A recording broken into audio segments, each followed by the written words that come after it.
Hello and welcome back to this episode of your Kingsport Blog video update. I'm Jeff Fleming, City Manager of the City of Kingsport, and I'm going to give you a little update on our recent Board of Mayor and Alderman activity. We had an update regarding potholes from our Public Works Department. With the harsh winter weather we've had, water seeps down into cracks in the pavement, it freezes overnight, and it causes chunks of the pavement to pop out, which we call, of course, potholes. Our crews are vigilant in trying to stay on top of those as they appear, but they can't be everywhere all the time, so we rely on customers to either call or go to our website and report potholes that need attention. You can do that by calling 423-229-9451 and just leave a general description as to where the pothole is located.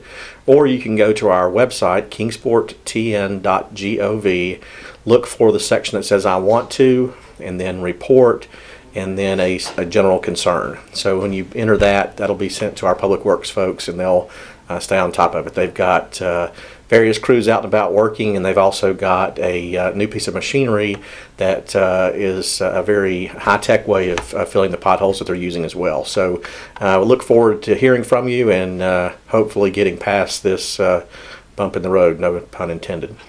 Also heard a presentation on Rock Springs Road. The Board of Mayor and Alderman and some city staff were recently in Nashville, met with Commissioner Shearer of TDOT, and have been working for some time to try to get Rock Springs Road, the state route portion, which is from I-26 to Cox Hollow Road, on TDOT's project list to get done. As you might imagine, there are an infinite number of needs across the state of Tennessee when it comes to road projects, and it's very difficult for a two-lane road in in an emerging area that's not a high-growth section of Nashville and Middle Tennessee to get much attention, because it just simply, what we perceive as a problem in our area may not be a problem at all in other parts of the state. So we certainly respect the fact that TDOT has to try to prioritize their needs. However, we did look for some creative ways that we could get that moved to the top of the list. One of the things that they suggested is if we put local money into the project, that to partner with the state money that's already in the project, we might be able to do that. So we worked out an arrangement where we can use our MPO money. MPO money is the local transportation planning organization. They had been saving up some money to begin the work on the extension of Ridgefields Road from Netherland Inn Road to Union Street and Stone Drive.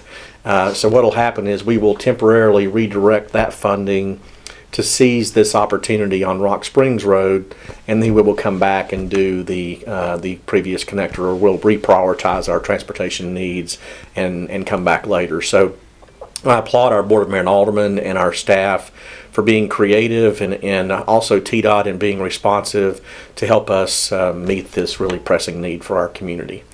So we also had an annexation on Ridgecrest Avenue, which is a one-lot annexation. What makes this significant is that a few months ago, a homeowner on Ridgecrest Avenue approached the city saying that the Department of Environment and Conservation, which is a state agency, had informed them that their septic tank no longer functioned properly. And the lot, as many lots are, too small to install another septic tank. So the homeowner was faced with having to abandon his home because the septic tank would not function properly.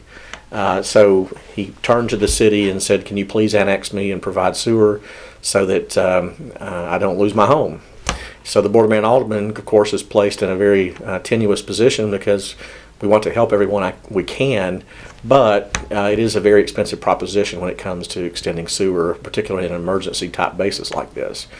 So we agreed to do that on this to solve this immediate issue, and then asked the staff to go back and poll people in between the current city limits and the new city limits, asking if they would like to be included in the annexation. So one person came forward, and we've added them to the list. Now, what makes this difficult is Tennessee has just changed its annexation law, and before we would have been able to annex 4 or 5 houses in a row and provide sewer and be done with it.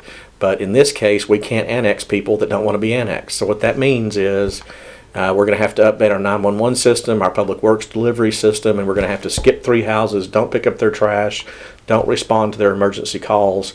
But then this one house, and then now his neighbor across the street, will receive 911 services and also garbage collection and other city services. So it's a very, very inefficient way to provide services, and that's what the previous annexation law had dealt with. So when we talk about individual rights, and we always respect individual rights, we also have to understand that there are some tremendous cost considerations when free people choose to live close together in urban concentrations. There are simply times when urban services have to be provided. So if we're not going to be able to annex in the future, we're going to have to figure out a different way of providing these services. So a little more background on that so you know what's going on with that annexation. We also made some amendments to the budget. From time to time in the middle of the year, we have to shift some funds around to make ends meet, to adapt to changing conditions that have presented themselves. So at the previous board meeting, we had to temporarily move money to buy salt on an emergency basis. We moved that money from our road paving budget. Road paving, of course, is a very high priority for this board, so we came back at this meeting and we're moving money back to the paving budget that came from other closed out accounts that are related to roads. So we closed out the Wilcox Mobility Path, the Harbor Chapel Road project, Sullivan and Clinchfield improvements, Cleek Road Phase 2, and road design, and we moved those funds into paving so that we could be sure that we didn't rob Peter to pay Paul, so to speak. We also funded the Fire Station 6 project to close out that project. If you've been out to Colonial Heights recently, you've noticed that we put brick veneer on the Fire Station 6. That was because we had a problem with the Drive-It, which is a material that is kind of like a stucco that was on that building to begin with. So we were able to do the brick to resolve that issue. And we had $12,000 that we needed to move over just to close that project account out, so we did that. Also, $23,000 for equipment on a ladder truck. Now, a ladder truck is pretty much a once-in-a-career purchase for a fire station or a fire department. The ladder truck costs about $1 million, and it takes a year to build. So we approved money in the budget this year to buy a ladder truck. We also have to equip it and staff it. So this is another step toward getting that truck completed. We have a little bit more to do on Fire Station 3, which is on Memorial Boulevard, where the fire truck will be housed. That we have to modify that building to be able to hold that ladder truck. So we're going to come back and get that done as well. So lots of things happening in the fire department arena. Also, fire training ground. If you've been out Wilcox Drive, just south of the River Bridge, across from the old Elks Club, if you've been in Kingsport very long, you know what I'm talking about. There is a fire training ground that Eastman donated the land, and the city is developing it as a regional fire training facility. It is used by folks from as far away as Cocke County to Johnson County to Hancock County to train on the various scenarios that our firefighters and emergency workers are faced with.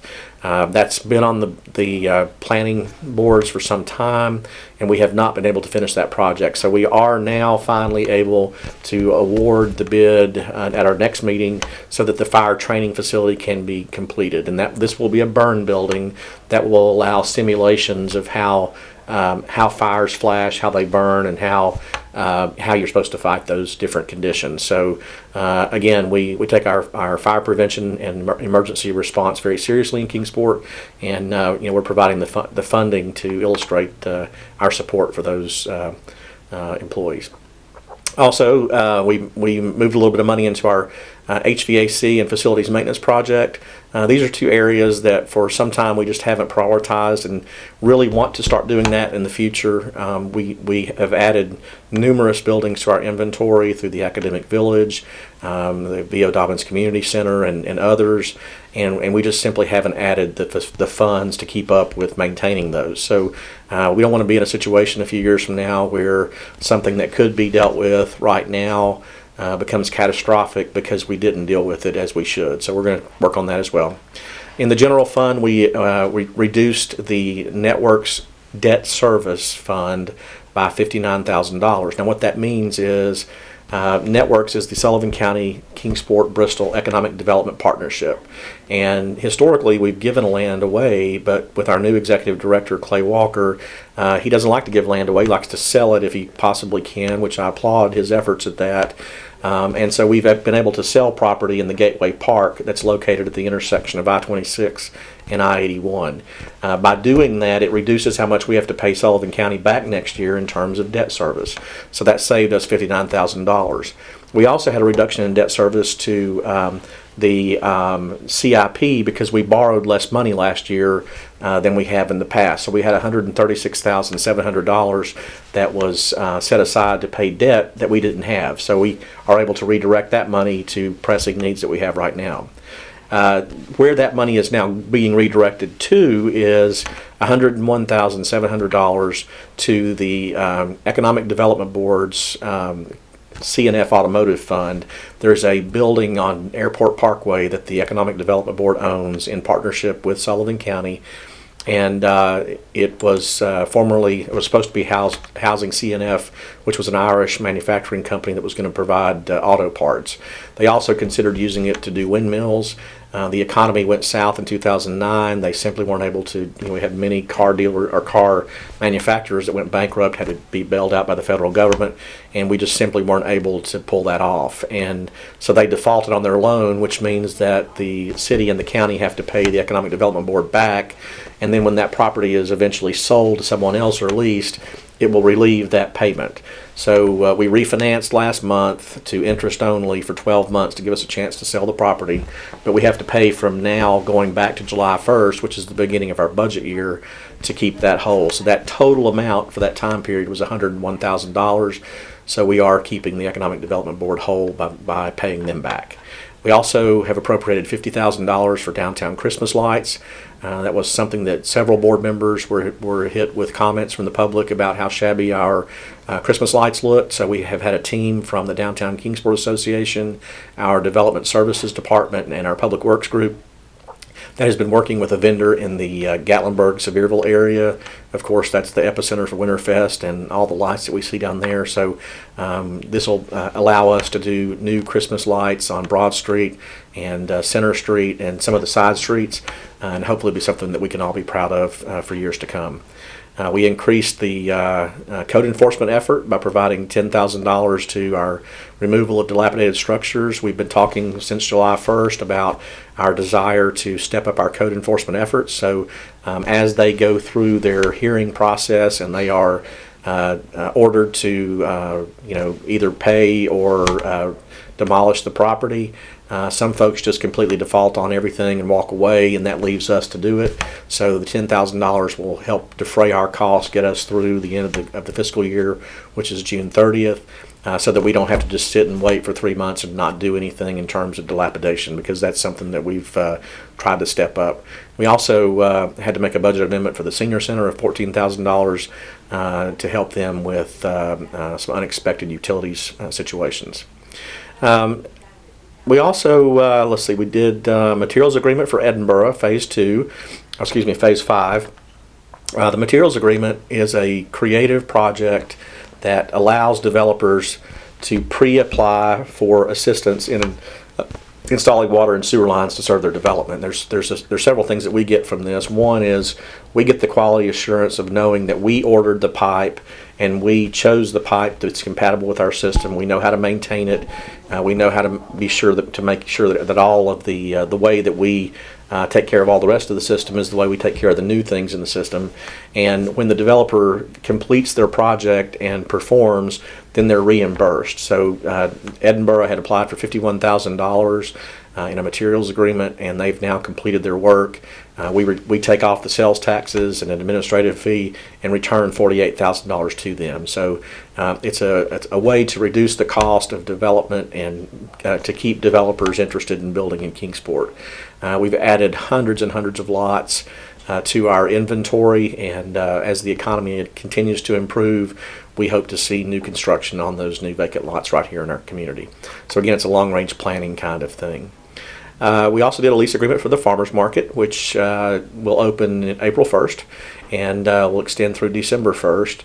Perhaps the biggest difference this year is that they have agreed to an advisory panel that will include 4 members of the Farmers Market Association, and then it'll include staff members and community members that will be managed by our Community Services Department. This will allow that group to kind of talk about issues and come up with plans for addressing them. Our farmers market is an award-winning market, and it's performed very well for a very long time. However, it's always important to keep things fresh and always give it a new look to see what we can do better. We also amended the Tennessee Roadscapes project, which will allow several intersections around the community to be landscaped and beautified. This comes as a 100% grant from the Tennessee Department of Transportation. So when you see that activity start to take place and you see those shrubs going in and that mulch going in, understand that that came from a grant and that money cannot be redirected anywhere else. So we're using it for a very specific purpose, but hopefully it'll make for attractive gateways into our community. And finally, the Higher Education Commission lost Charlie Floyd, who moved away from the community, so we had to replace him.